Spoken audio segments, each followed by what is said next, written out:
Geopolítica do Mundo, hoje entrevistando Rafael Gattuso. Entende por geopolítica no mundo ideal? Eu acho que a primeira coisa que a gente tem que pensar é o que é essa palavra ideal, né? O ideal é algo que na verdade nunca vai existir, porque ele já existe enquanto utopia. Então eu falo assim, para a gente pensar o que é ideal, a gente tem que pensar o que é utopia, né? E utopia é tudo aquilo que pode ser, e na verdade nunca é. Nunca acontece de verdade, né? Porque a gente planeja aquilo que é ideal e a gente sabe que a vida ela nunca vai trazer pra gente o que a gente quer como ideal. E aí, por que eu acho a sua pergunta uma pergunta difícil?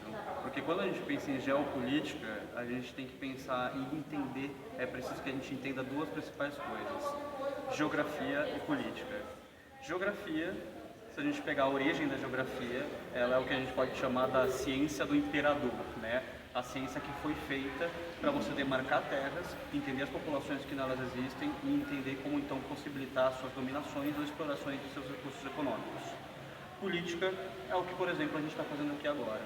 A gente tem um sério problema na sociedade que as pessoas, ainda mais no Brasil contemporâneo, que as pessoas acreditam que política é tudo aquilo que acontece dentro da porta de um Senado para dentro. Política é um ato de conversa. Política é um ato de ação social, seja ela benéfica ou não, né? Então, quando a gente pensa geopolítica, a gente está pensando o que é a política de, por exemplo, hoje em dia, entre povos e nações, coordenando o que existe de recursos no mundo. E aí, quando a gente pensa isso no mundo ideal, aí eu chego no que eu falo de utopia. No mundo ideal é quando a gente vai pensar, por exemplo, equitatividade, emancipação e possibilidade de direitos iguais. Aí a gente pensa essa relação, né? Agora, a gente falando de um lugar que é um Brasil, a gente falando do que a gente pode entender como sul global, celeiro do capitalismo, eu acho que é muito difícil da gente pensar num lugar de igualdade frente aos países que, por exemplo, ditam o que eles querem como igualdade. Então, para mim, no mundo ideal, no mundo de utopia, é a gente conseguir se colocar enquanto seres que fazem política e seres que têm a sua voz ouvida.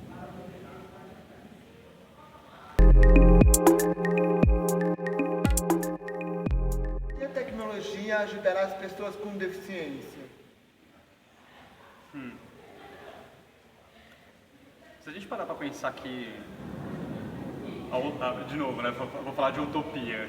A utopia da tecnologia é a roda. Vamos pensar assim, né? Todo mundo fala que a roda é a grande descoberta, é a primeira descoberta da humanidade como um todo. Ela ajudou e possibilitou a nossa evolução enquanto espécie, certo? Só que quando a gente vai para o campo das pessoas com deficiência, tem uma coisa que, por exemplo, eu gosto muito de ver quando eu olho, por exemplo, para o campo das pessoas surdas, né? Pessoas surdas sempre tiveram que viver em associações, né, para poderem ter contato com outros surdos. Se não estivessem nas associações, eram isolados. E aí o que acontece? Vamos falar que aqui nós dois somos surdos, né? E a gente está nos anos 70. A gente se encontra numa associação e a gente marca de se encontrar, por exemplo, amanhã em frente da Praça da Igreja. E a gente marca de se encontrar às 3 horas da tarde. E você, por acaso, seu ônibus quebra e você não consegue chegar às 3 horas da tarde, você vai chegar às 3h30. E eu tô lá desde as 2h30 te esperando. Eu fico lá te esperando, né? E aí, você não chegou, pra mim você não veio, eu vou embora.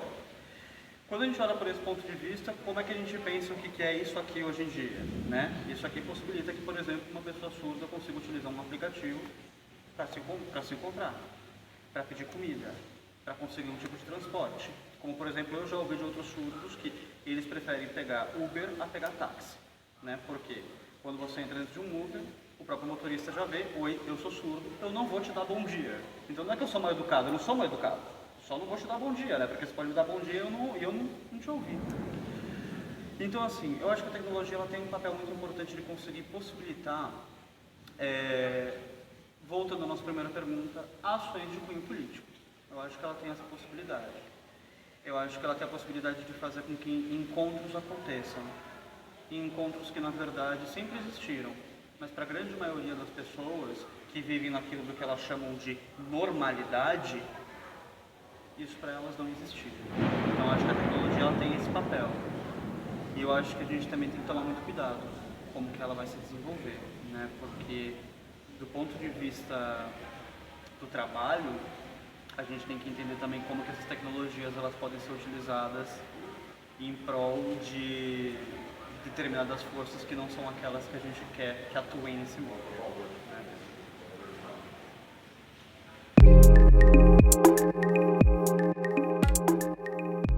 Como você vê o mundo daqui 100 anos?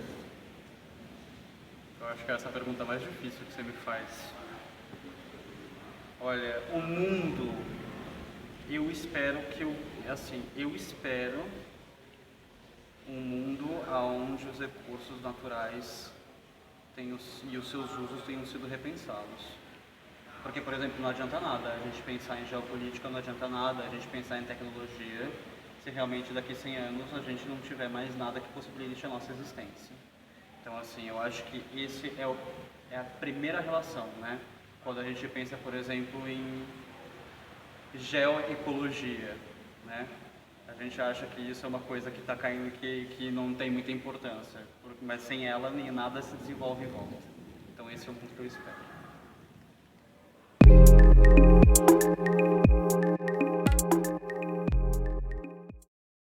Qual o seu projeto e qual o seu maior sonho para a próxima década? Olha, para a próxima década, é mais fácil às vezes a gente pensar mais longe do que pensar mais perto, né?